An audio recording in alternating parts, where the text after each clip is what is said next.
Hi everyone, welcome back माय YouTube channel. तर आज आहे बाप्पाच्या विसर्जनाचा दिवस। एवढे 10 दिवस कसे गेले ते कळले पण नाही आणि आज विसर्जनाचा दिवसही उगवला।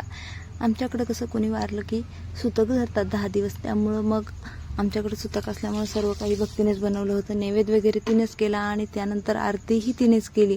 आरती वगैरे केली आणि सर्वांना प्रसाद वगैरे देऊन झाला। सर्वांना प्रसाद दिला आणि त्यानंतर सुरुवातीचं महत्त्वाचं काम म्हणजे घटकलशाला हलवायचं होतं। कलश हलवल्याच्या नंतरच आमच्याकडे बाप्पांना निरोप देत असतात, त्यामुळं मग लगेचच बाप्पांना घेतलं आणि लगेचच आम्हाला मारुती मंदिरात बाप्पांना ठेवायचं होतं। म्हणजे जो कॉलनीतील गणपती आहे त्या ठिकाणी सर्व घरातील छोटे मोठे गणपती बाप्पा हे आम्ही त्या ठिकाणी ठेवतो आणि सर्व गणपती बाप्पांना एकदाच विसर्जन करत असतो। त्यामुळं मग तो आमचा घरचा गणपती बाप्पा तिथे नेऊन ठेवला आणि त्यानंतर लगेच सर्व गणपती मिळून आम्हाला ढालेगावला घेऊन जायचं होतं। सर्वांनी मिळून गणपती बाप्पांना ढालेगावला नेला आणि तिथे नेल्याच्या नंतर गणपती बाप्पांचे विसर्जन हे ढालेगावच्या गंगेमध्ये झाले होते। सो अशा प्रकारे आम्ही गणपती बाप्पांना आमच्याकडे निरोप दिला आहे।